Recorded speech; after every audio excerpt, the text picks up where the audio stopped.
Olá, o programa Agricultura Alto Vale começa agora aqui na tela da RBA-TV. Confere só o que nós preparamos para você. Tem receita aqui no programa Agricultura Alto Vale, direto de Dona Ema. Vamos aprender a preparar uma torta de queijinho. Uma reportagem vai mostrar que os agricultores também precisam ficar atentos à declaração anual de imposto de renda. Safra catarinense de pitaia é 40% maior em 2023. Nossa equipe foi até os municípios de Agronômica e Rio do Campo para mostrar como o cooperativismo tem ajudado muitas famílias. Estimativas da safra de inverno mostram aumento na área plantada de cebola e diminuição na de trigo. Rústico e funcional, vamos mostrar um antigo engenho de farinha de Ibirama. Toda a família se envolve no processo de beneficiamento. Se aproxime no sofá e vem comigo no programa Agricultura Alto Vale deste fim de semana.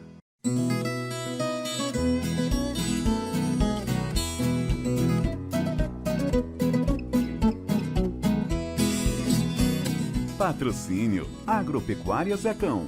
Qualidade e tradição.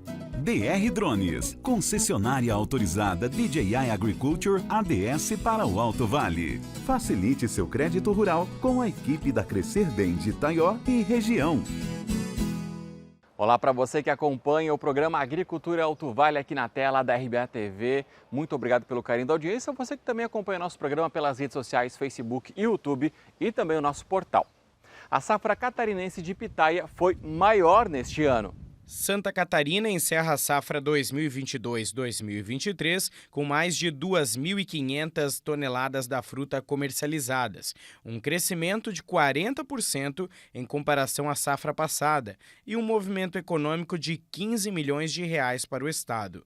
O levantamento da produção foi realizado pela Epagre, com dados obtidos por cooperativas de Jacinto Machado e de Turvo, além de atacadistas da região sul catarinense, onde está concentrada a produção da fruta no estado. E o Cicobi Alto Vale completou 35 anos, por isso a gente foi até os municípios de Agronômica e também Rio do Campo para mostrar aí o cooperativismo que tem ajudado muitas famílias no campo.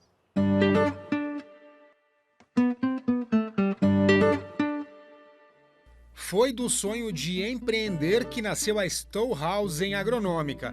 O espaço, que fica no bairro Mosquito e é utilizado para eventos, chama a atenção pela estrutura que oferece para a região do Alto Vale.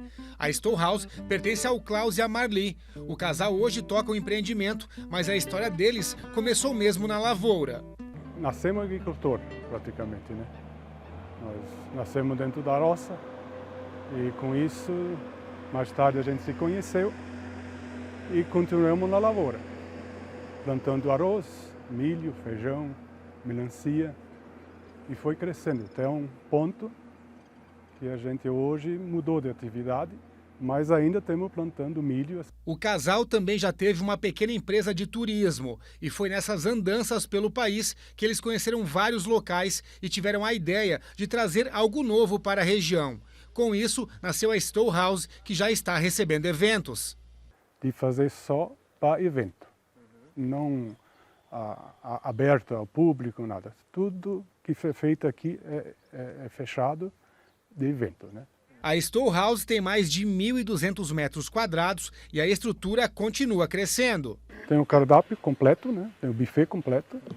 Aí do cardápio se escolhe o prato que quer que sirva no dia. O que tem muita saída hoje é a costela, né? A ideia está indo muito bem, eu estou contente, minha esposa está contente, né? Apesar de nós estar com os cabelos brancos, mas estamos felizes. E nessa história toda, o Cicobi Alto Vale também tem uma participação especial. O Klaus e a Marli são cooperados e por isso sabem da importância do Cicobi para quem tem o sonho de empreender. Olha, a parceria que a gente tem com a Cicobi, isso de coração, tem que falar bem, porque não dá para falar mal. O trabalho da Cicobi com a gente é muito, muito, muito legal. Tanto o financiamento que a gente precisou, também um pouco aqui para a Stow House, né? E também para a agricultura que a gente precisava, né? Financiar a agricultura, né? Então sempre foi benéfico, sempre foi, porque as taxas de juros são mais baratas, tudo isso vem a calhar.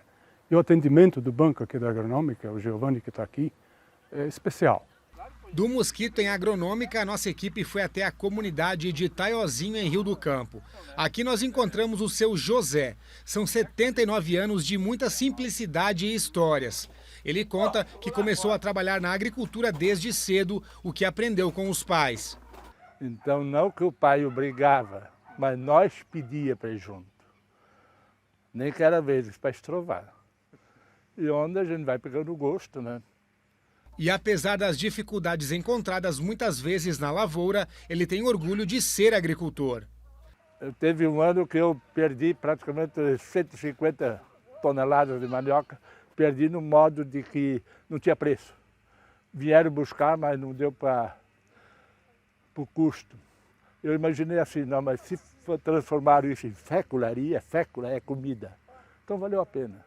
Porque se você não pensa assim, às vezes o produtor, o pequeno produtor pode desanimar. E isso eu tento passar para os outros. A história do seu José também é marcada pelo cooperativismo. Afinal, segundo ele, a união de forças só traz vantagens, ainda mais em municípios pequenos. Eu não imagino hoje sem cooperativismo no Vale do Itajaí. Porque o Vale do Itajaí é um lugar, todo o Vale do Itajaí, talvez um dos lugares melhores do Brasil para viver. Ele também é associado há bastante tempo do Sicoob Alto Vale, desde quando a cooperativa tinha outro nome. Segundo ele, um dos principais motivos é o atendimento recebido em toda a região. Valor e atendimento bem, tudo eles. Chama a gente pelo nome, esse olhar, sabe? Lá no caixa tem algumas, bem, são amigos, filhos dos meus amigos, né? São daqui, a maioria, eu acho todos, né? E por tudo que já foi feito, principalmente a parceria com os agricultores da região, que fica clara a importância da cooperativa para o Alto Vale. Eu não imagino hoje o Rio do Campo sem a Sicoob. Então, depois que a Sicoob veio, mudou para melhor. É claro que a Sicoob começou a trabalhar mais na área rural, na época isso era o certo, e hoje ela se expandiu para a área urbana. Eu acho que isso é muito positivo também. O Sicoob Alto Vale completou 35 anos. Como serão os próximos 35 é difícil saber, mas a certeza é que a cooperativa continuará escrevendo a história ao lado de muita gente. Eu acho que isso veio para não ter volta, né? Isso veio para ficar. Talvez daqui a 35 anos, talvez tenha mais importância do que hoje. Agora, como vai ser, se ainda existe papel moeda, isso é outro papo, né? Agora, isso vai continuar. O cooperativismo, porque a importância do cooperativismo, principalmente, se olha, é uma sociedade de pessoas. E essas pessoas são humanas. Essas pessoas se tornam todos filhos do mesmo pai, né?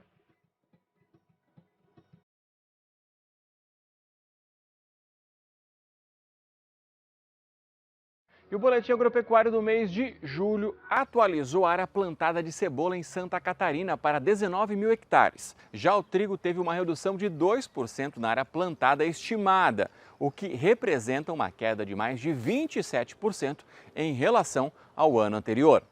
A cebola, o alho e o trigo são algumas das culturas de inverno monitoradas pela Ipagre-Cepa. De acordo com o Boletim Agropecuário, as lavouras apresentam bom desenvolvimento até o momento. Em relação à cebola, cerca de 80% da área estimada para o cultivo na safra 2023-2024 já foi plantada e a produção está estimada em mais de 568 mil toneladas. Na cultura do alho, a redução na área plantada também resulta em queda de produção de quase 1.300 toneladas em relação ao volume inicialmente previsto, passando para 10.700 toneladas. Já a estimativa inicial na área de trigo era de uma redução de 1,6% em comparação com a safra anterior. Com a atualização, a redução foi para 2%. A previsão atual é que a safra 2023-2024 seja um pouco menor que a anterior, com uma diminuição de 1% no volume de produção. Até a última semana de julho, cerca de 94% da área destinada ao plantio de trigo nesta safra encontrava-se em fase de desenvolvimento vegetativo e 6% já havia alcançado a fase de florescimento. Com relação às condições das lavouras desse grão, 99,5% foram avaliadas como boas e somente 0,5% como em condição média. O preço médio recebido pelos produtores de trigo catarinense continuou em queda no mês de julho. A redução foi de 0,24%, com uma média mensal de R$ 69,95 a saca de 60 quilos. Na comparação anual, em termos nominais, os preços recebidos em julho deste ano estão cerca de 35% abaixo dos registrados no mesmo mês de 2022. E veja a seguir aqui no programa Agricultura Alto Vale. Uma reportagem vai mostrar que os agricultores também precisam ficar atentos à declaração anual de imposto de renda. E veja ainda. Rústico e funcional, vamos mostrar um antigo engenho de farinha de Ibirama. Toda a família se envolve no processo de beneficiamento.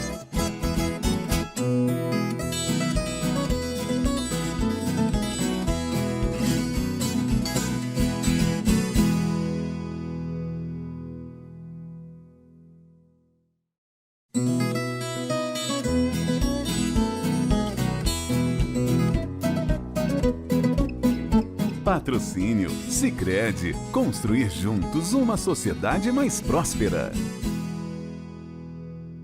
E a nossa equipe foi até a Contabilidade Staroski para mostrar que o homem do campo também precisa ficar atento à declaração anual de imposto de renda.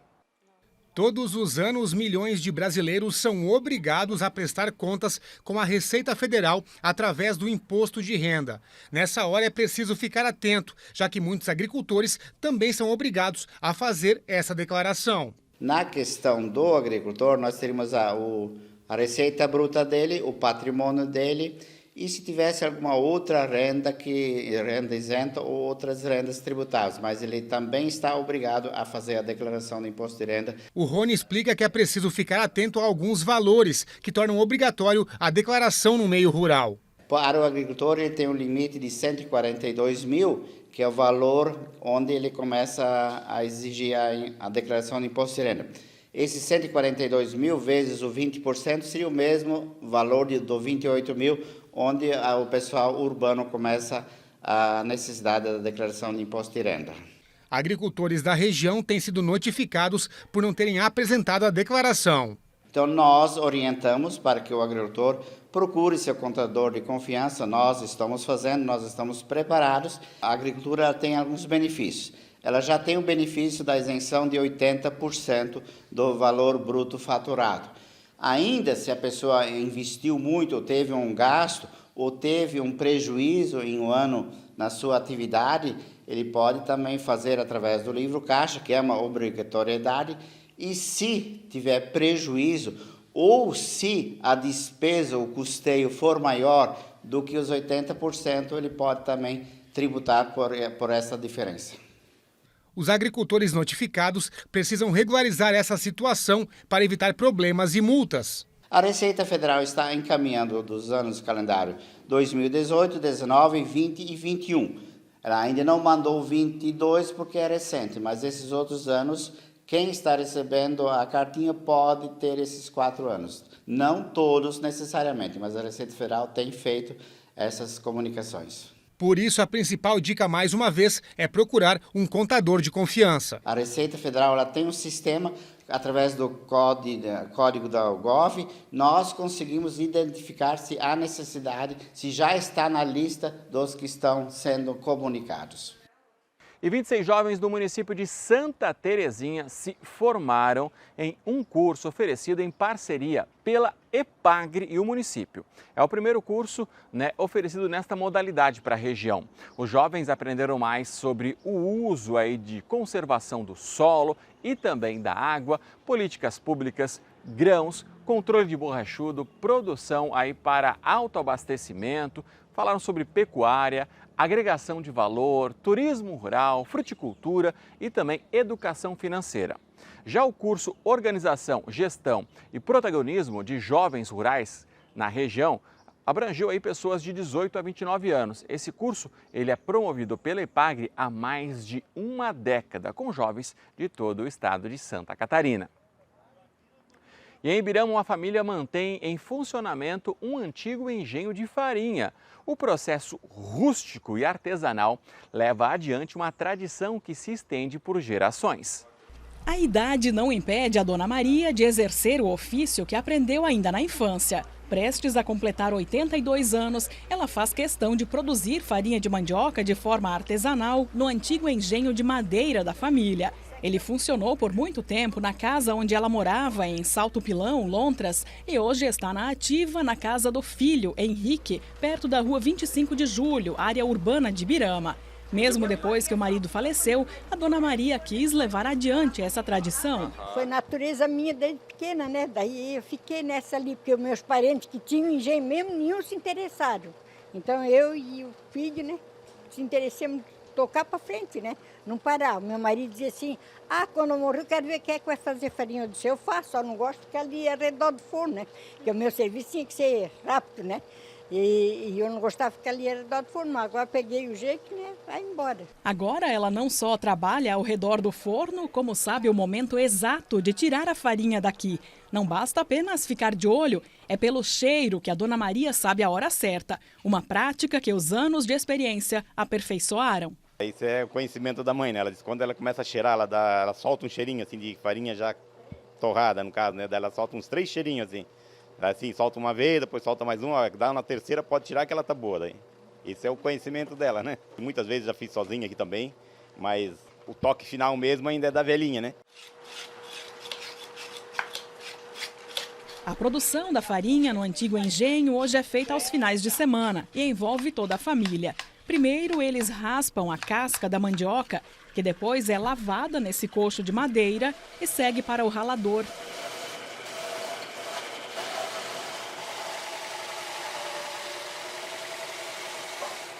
Em seguida, vem o processo de retirar a água. É daqui que vai sair o polvilho azedo.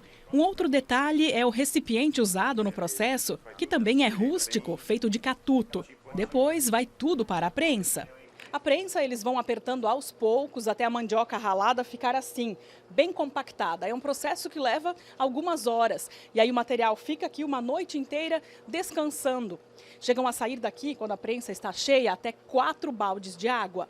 O próximo passo é descompactar os blocos de farinha. Isso a Cindy, de 10 anos, bisneta da Dona Maria, gosta de fazer. É uma forma de reunir a família e estar sempre com a ajuda do meu avô, da minha bisa.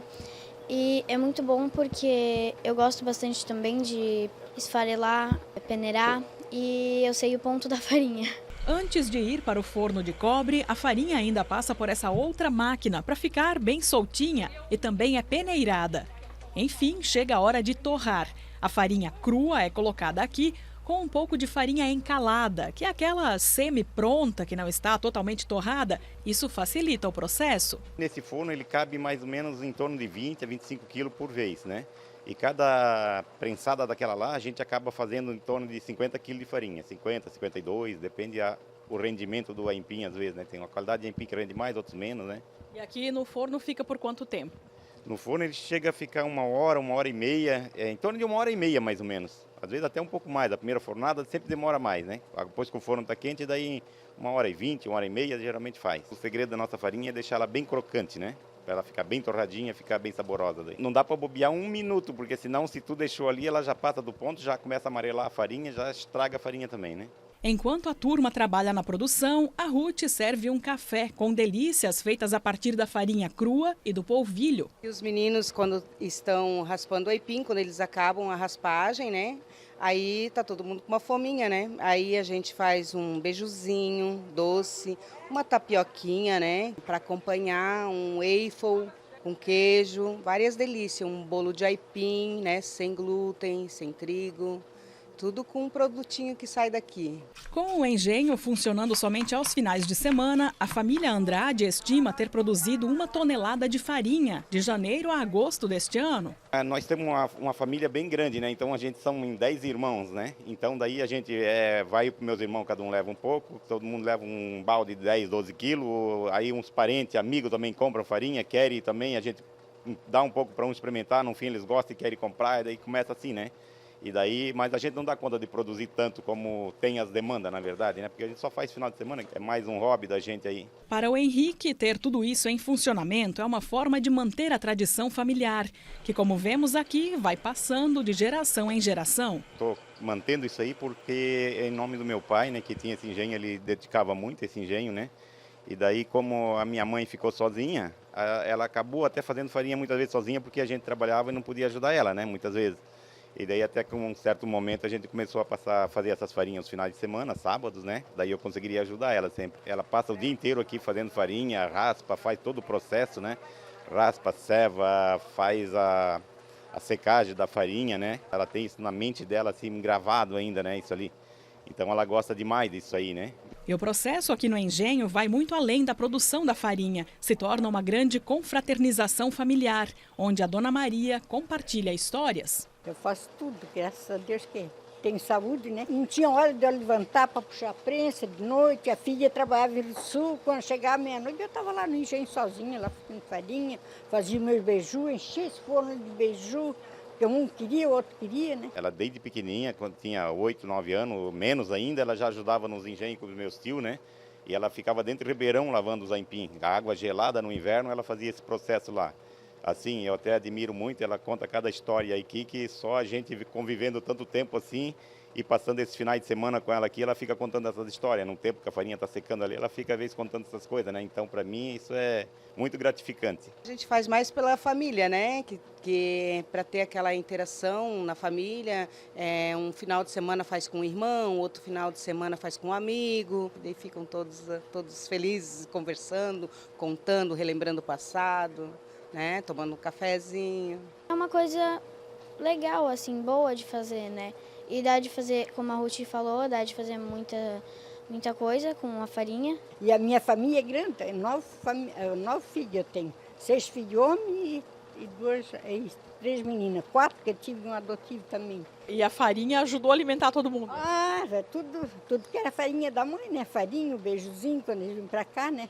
Aí faço bolacha ainda pra eles ainda. Toda vida tem minhas bolachinhas secas ali pra eles também, né? Quando eles chegam. A gente tem esse aqui já desde de nova, começou nesse trabalho, então a gente gosta de fazer isso para continuar, né? Para não parar, né?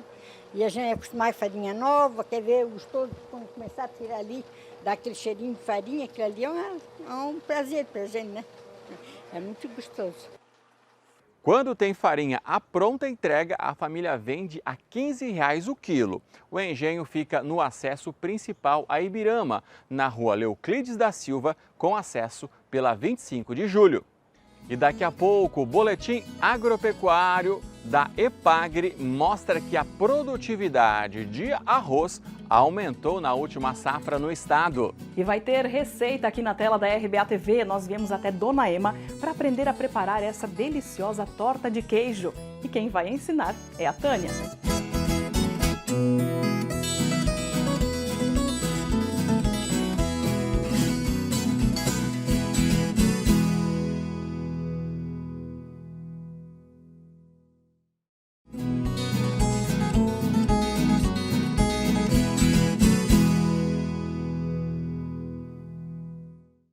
E agora a gente traz os detalhes aí do boletim agropecuário da EPAGRE, que destaca aí o arroz e também a produção de soja. A safra do arroz está encerrada em Santa Catarina. Contrariando a expectativa inicial, ela fechou com produtividade média 1,6% maior do que a observada na safra passada, alcançando a maior marca registrada no estado. Os preços ao produtor de arroz apresentaram tendência de crescimento a partir do mês de julho e da primeira quinzena de agosto, tanto em Santa Catarina quanto no Rio Grande do Sul. Estima-se que aproximadamente 92% da produção já tenha sido comercializada no estado. No mês de julho, o preço médio mensal recebido pelos produtores catarinenses de feijão carioca fechou em R$ 161,35 a saca de 60 quilos, uma redução de praticamente 30%. Por outro lado, para o feijão preto, o preço médio sofreu um acréscimo de 6%, com a média mensal em R$ 208,20 a saca. No estado, os preços ao produtor de milho apresentaram uma elevação de 1,2% nos preços médios mensais em relação ao mês de junho, revertendo uma sequência de queda desde janeiro. As exportações do cereal pelo Brasil em agosto podem alcançar volumes próximos a 10 milhões de toneladas. Já a safra catarinense de soja tem os números definidos. A produção total alcançou volume próximo de 3 milhões de toneladas, considerada a maior safra registrada no estado da leguminosa. Contribuiu para esse desempenho a crescente área cultivada e condições climáticas favoráveis durante o ciclo de desenvolvimento das lavouras. No Brasil, a confirmação de uma safra recorde de 155 milhões de toneladas pressionou os preços da soja no mercado interno no primeiro semestre. No entanto, em julho houve uma mudança no movimento de baixa. No estado, os preços tiveram uma elevação de 6,6% em relação ao mês anterior. Na primeira quinzena de agosto, os preços do boi gordo em Santa Catarina apresentaram queda de 1,1% em relação à média do mês anterior, seguindo a tendência observada nos principais estados produtores. Santa Catarina exportou 90 mil toneladas de carne de frango em julho, com queda de 0,7% em relação às exportações do mês anterior, mas uma alta na comparação com as de julho do ano passado.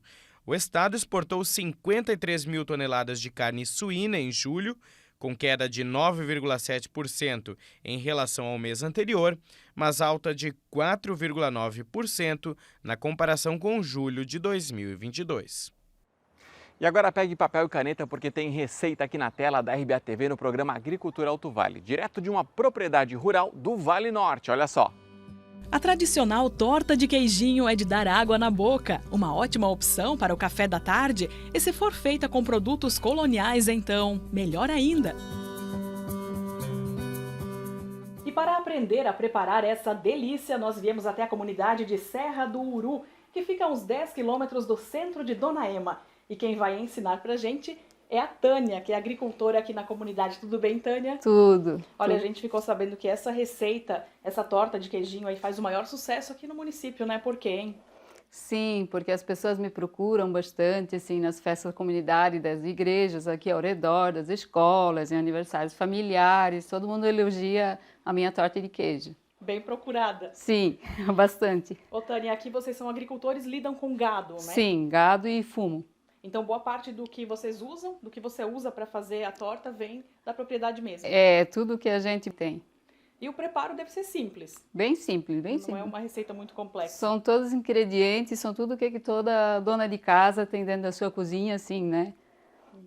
Então, vamos aprender a preparar. Sim, com certeza. Anote aí os ingredientes. Para a massa, você vai precisar de um ovo, uma colher grande de margarina ou manteiga, meia xícara de açúcar, uma colher de amido de milho, uma colher pequena de fermento de bolo e mais ou menos 2 xícaras de trigo. Para o recheio, 750 gramas de queijinho, 2 ovos, uma xícara de açúcar, 2 colheres de amido de milho, raspas de limão, baunilha e um pouco de leite para conseguir bater no liquidificador. E ainda leite condensado para a cobertura. Primeiro nós vamos começar a fazer a massa. O primeiro ingrediente vai ser um ovo inteiro.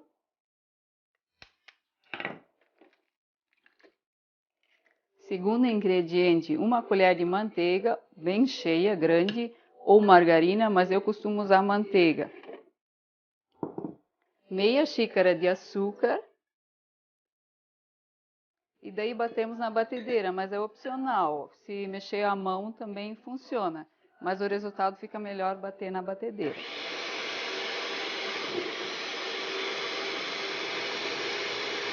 Ó, nesse ponto, daí a gente acrescenta o amido de milho, maisena, né? E daí eu costumo bater a mão mesmo, mexendo a mão, né? A colher de pau, depois a gente tem que entrar com a mão mesmo. Agora vamos acrescentando fermento de bolo. E agora finalizar com a farinha de trigo.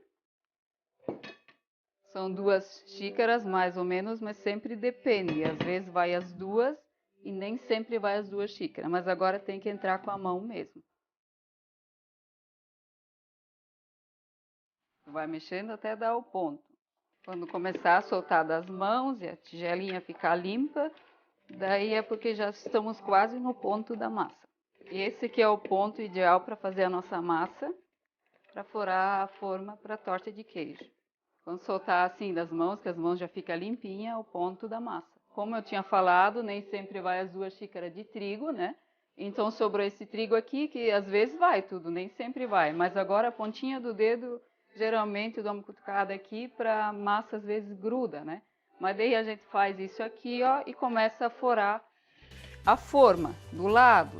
Tá untada assim, com azeite mesmo. Só um azeite que a gente passa ali, só para não grudar. E a gente pode controlar, daí mais grossa, mais fina, mas gosto de encher a forma bem, assim, não muito grossa embaixo não, que o pessoal mais gosta é do recheio, né? Agora vamos para o recheio. Então vamos começar fazendo o recheio, primeiro 2 ovos inteiros também. Eu já boto a raspa de limão para bater bem lá no fundo mesmo. Açúcar de baunilha, que raspa de limão e açúcar de baunilha é a gosto. Um pouquinho de leite. Só um pouquinho para conseguir bater o queijinho. São 750 gramas. E daí a gente tem que ajudar sempre com uma colher, porque é muito pesado para o aparelhinho bater. Vai tudo de uma vez, assim. Eu bato um pouco, depois acrescento o açúcar e por final daí o amido de milho, maisena, né? Vou botando um pouquinho de leite, que isso a gente vê quanto precisa sempre, né? Isso não tem a medida certa.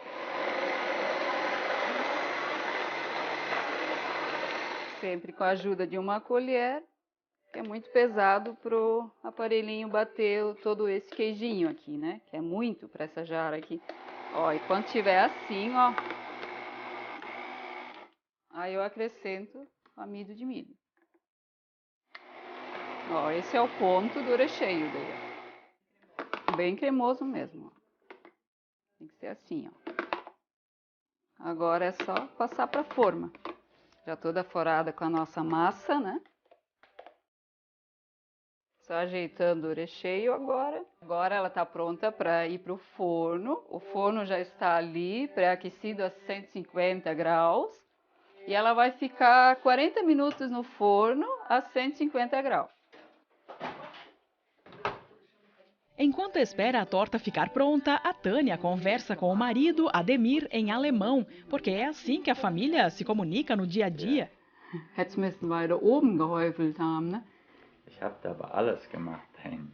Ja, und wenn ich dann hier auf dem Hof bin, dann kommt der Bulle auch schon und die Kälber und die Rinder und das kommt alles nach dem Zaun gelaufen. Einen Tag gehen sie durch den Zaun und oben in den Garten. Haben sie alle im Garten drinnen? Quando a gente começou a ir na aula, assim, lá com 6, 7 anos, nós nem sabia falar o português, né? A gente tinha que aprender na escola, na Mara, depois tinha TV, daí aprendia de lá, né? Ademir, e vocês conversam alemão todo dia em casa, assim? Sim, na medida do possível a gente tenta manter essa tradição. Pouco antes de tirar a torta, a Tânia cobre com leite condensado e deixa no forno por mais alguns minutos. O resultado é este, uma torta deliciosa. Até quero agradecer a minha cunhada Terezinha, foi dela que eu peguei a receita. E todas as minhas amigas lá do Uru também, né?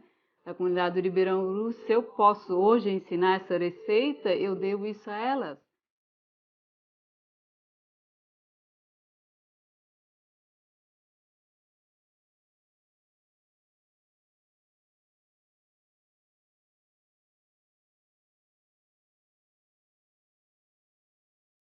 O programa Agricultura Alto Vale fica por aqui. A gente agradece o carinho de sua audiência, o pessoal que acompanha o nosso programa lá no Japão, em São Paulo, que está mandando aquele recado bacana no YouTube. A gente agradece muito o carinho de sua audiência. O programa Agricultura volta na semana que vem aqui na tela da RBA TV. Um abraço aí para o nosso querido, né, o Júnior, né, o Osni Júnior, sempre acompanhando o nosso programa, né, o nosso grande amigo Osni Júnior, lá em Londres, né, a Adriana Gomes também sempre ligadinha com a gente. Muito obrigado pelo carinho da audiência de vocês. Até semana que vem. Cuide-se bem.